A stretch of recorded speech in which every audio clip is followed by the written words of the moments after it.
Georgia and Mississippi State set to do battle at Sanford Stadium. We are here previewing, predicting, and breaking down this matchup as a pair of Bulldogs do battle in Athens.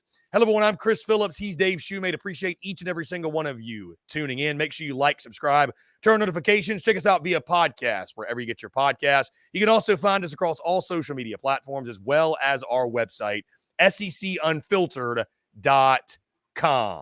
This segment brought to you by our friends over at RHOBACK. Go to RHOBACK.com. Use promo code SECU for 20% off your first purchase. That's RHOBACK.com. Promo code SECU to get 20% off today. It's a battle of Bulldogs Saturday at Sanford Stadium as Georgia and Mississippi State get set to do battle in Athens. We are here previewing, predicting, and breaking down this game, and helping me do so, I am Chris Phillips. Dave Shumate joins me once again. Dave, appreciate you taking the time. Excited to break down this matchup with you in a game that you and I mentioned off the air in a season full of upsets. If the unthinkable were to happen between the hedges, it'd probably top anything we have seen to this point. Yeah, this will be a much bigger upset than even the Bama Vanderbilt game last week. If you really watch the games, I mean, Georgia competing for a national championship. They had the blemish against Alabama, but again, with a 12-team playoff, you essentially most teams get about 2 get out of jail free cards. So they still probably have one more, but they have the big matchup against Texas. They still got to get ready for. But you got a Mississippi State team that's in a totally different kind of world than you right now from a program. How they're trying to get it off the feet. Again, some of it outside of Mississippi State in their administration's hands, obviously with Mike Leach. But Jeff Lebby, first year, just trying to get it off the ground. Hadn't been great on either side of the football. Then obviously you lose Blake Shapen, the quarterback spot, probably your best player, the one bright spot on your team for a first-year stopgap quarterback for Jeff Lebby's offensive system. But it's just, again, against Texas, we talked about it. I mean, the big money people care if you cover spreads or not. So I give Jeff Lebby credit with a true freshman quarterback in Michael Van Buren going out there, running the rock, limiting the possessions. Hey, if we go try to throw it 50 times, guys, they're going to beat us by 50. So let's just try to shorten the game, give ourselves the best chance to maybe stay in a game. And they did. They stayed in it in the second half. But I give him credit for that because right, wrong, or indifferent, it's about winning, but also it's about not going to get embarrassed your first year and trying to look as good as possible as you in a very tough, difficult situation. Yeah, Dave, it really tells you the state of the program when covering the spreads is a victory. And you think about, we were within 2 scores in the middle of the third quarter. Yeah, you think about Texas, I believe they were a 38-point underdog.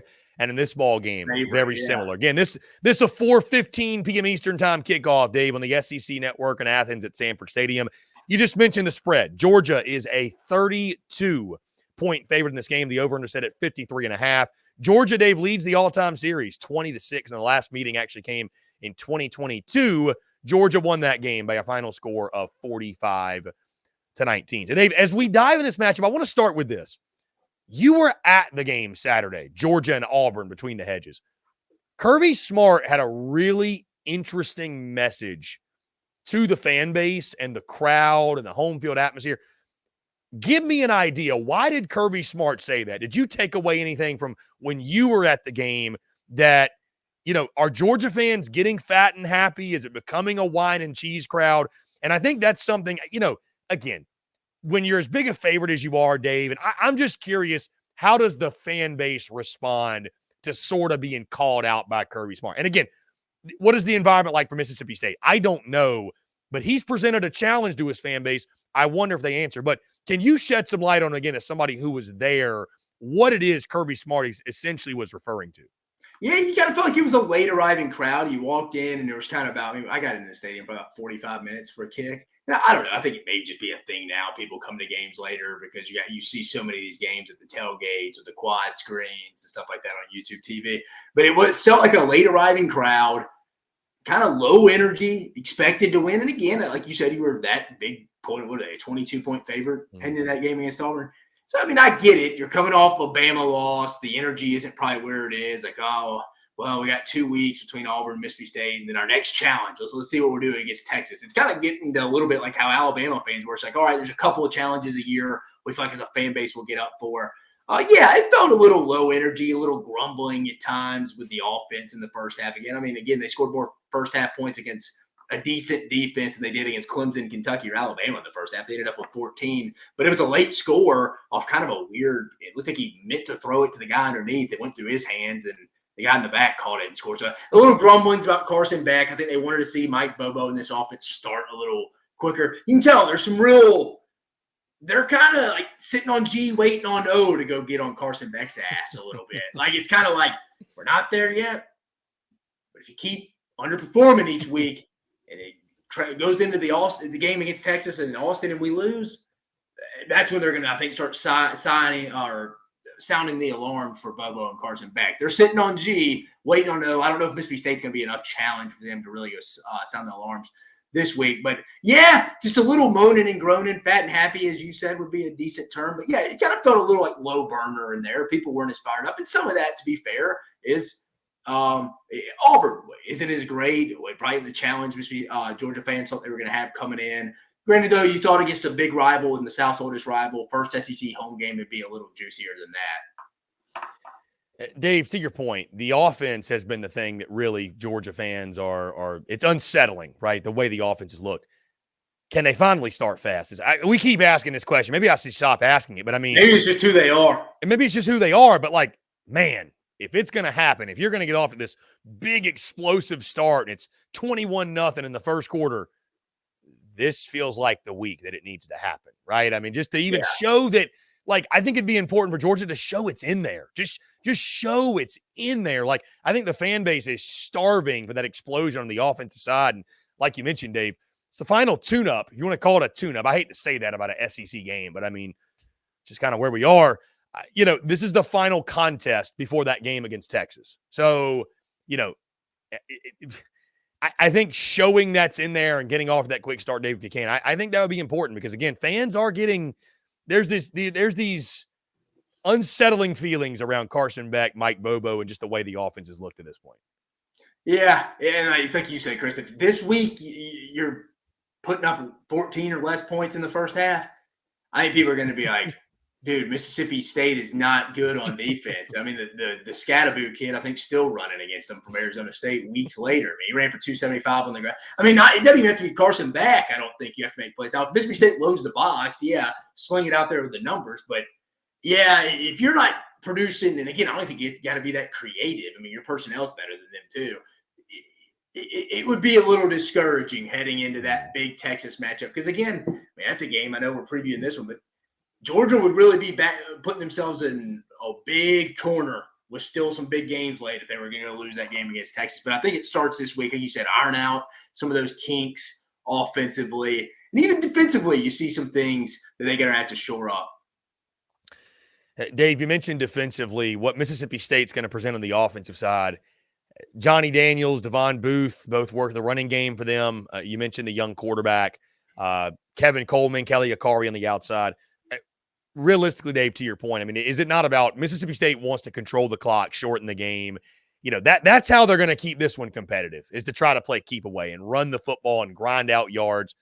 Can they do it consistently enough, though, is the big question, right? I mean, I just think this Georgia defensive front and this Georgia defense as a whole, they're going to swallow them up at some point and force them into mistakes, it feels like. No, I mean, what do you see when it comes to that matchup? Can Jeff Lebby against Kirby Smart, two minds that are really respected on their side of the football, what can Jeff Lebby and State do, if anything?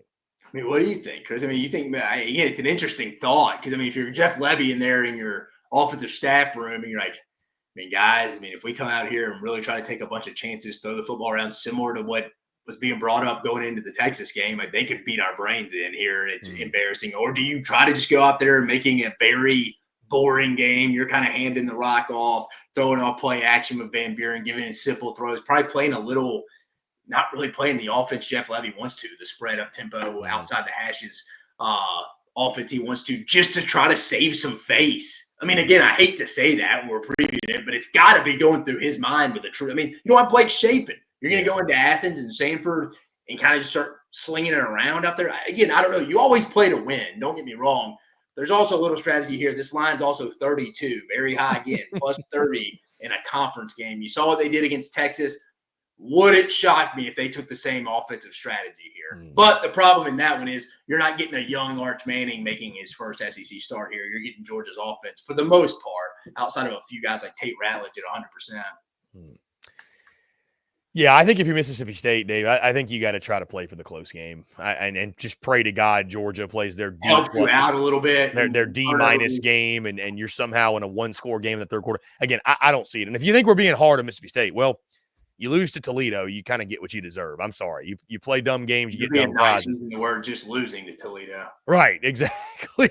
Dave, on the Georgia side, the other thing I want to see, I feel like Colby Young has kind of become like, I know Dominic Lovett. Catch last week. Yeah, I know Dominic Lovett's kind of thought of as the go-to guy, but aren't they? They're targeting Colby Young, I feel like, a ton. Like, yeah, he's kind of become one of their. He's going to have to be their guy as the season goes on. If Georgia wants to win an SEC championship, a national championship, he's going to have to be a guy that steps up. London Humphrey's getting a little healthier, the Vanderbilt transfer, so that should help them. Again, the tight ends. Do we ever see any tight ends in the passing game at all? That's where you feel like Georgia's. They're not winning the middle of the field like they did, obviously, with Ladd McConkey and Brock Bowers. Which is so surprising, Dave, because I'm like, where is Benjamin Urasek?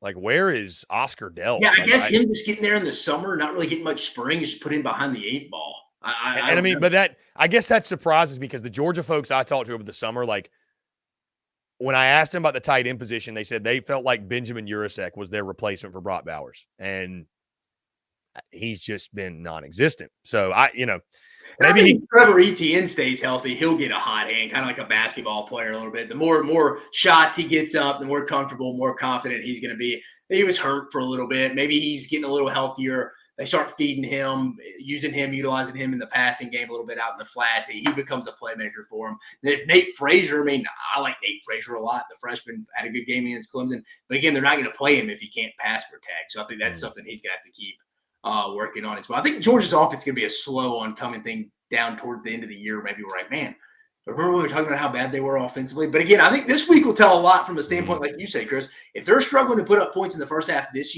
week, that says a lot because Mississippi State is not good on defense. So with that being said, Dave, let's go ahead, waste no more time, lock in our predictions for this one. I'll go ahead and start, and then I'll let you go. I think this one's going to get out of hand. I think this one's going to be ugly. I do think this is fine of the week. I'm not saying Georgia's going to score 35 first half points, but I could see them being up 24-3, 24-0 at halftime. I think we're going to get a little bit more of a faster start from Georgia. I think they've been hearing it all week. And, at some point it's got to happen. If it doesn't happen this week, Dave, I promise I won't talk about it again because it ain't going to happen. It's just who they are. It's just who they are at that point. Georgia wins. Georgia wins big. Mississippi State, I think Jeff Lebby long-term, I'm not going to have to – listen, I'm not going to justify my pick every week when I pick the dogs to lose because there's going to be a lot of them. But I do believe in Jeff Lebby long-term. They just don't have the personnel, Dave. There's some games we go into and we say, hey, well, the coaching, the scheme. They don't have the personnel. That's it, especially on the defensive side. They just you can have Dan Mullen or Nick Saban. They just don't have the body. Yeah, but you could have the greatest coach of all time and the greatest Mississippi State coach of all time, and Dan Mullen neither there this weekend. It wouldn't make a difference. You're right. Again, just the perfect. Sorry, I didn't mean to interrupt you. No, you're good. I'm going Georgia 44, Mississippi State 10. I got them on the win, the cover. I don't want to say it's a name your score game because in a conference game that feels so disrespectful. But this Georgia's going to do what they want. That's it. I think this is a game where Georgia's going to not get right, but build some confidence and momentum going in that big matchup against Texas next weekend. Yeah, I agree with you. It's going to be something like that. I lean because I want to give Georgia the benefit of the doubt. They come out and look pretty good offensively. I think they're going to score 21 plus in the first half. I think they kind of have.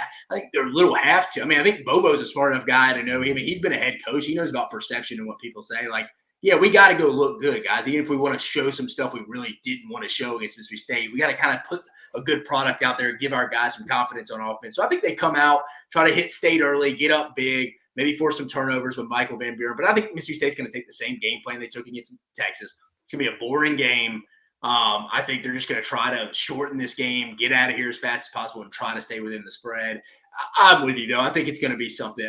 Give me Georgia 44-7. I think 44-7. So me and you are in the same ballpark from that perspective. Not a name your score, but I think there's going to be a little strategic some strategy in the way that Jeff Levy approaches this game. And I also think Kirby Smart and them are going to want to really focus on a good start offensively in a conference game. Because, you mentioned, CP, it doesn't get, I wouldn't say rough after this, but it gets a lot tougher, especially going into Texas and on throughout the rest of the conference schedule. So it's kind of like you said, you hate saying it because it's an SEC game, but tune-up game to kind of go work out some kinks. So Dave Shumate and I both say that that Mississippi State booster won't be able to go brag to his buddies, his Ole Miss buddies at the brewery about covering the spread this week. Guys, do you agree with us? Do you disagree? How do you see this playing out when Georgia and Mississippi State do battle at Sanford Stadium?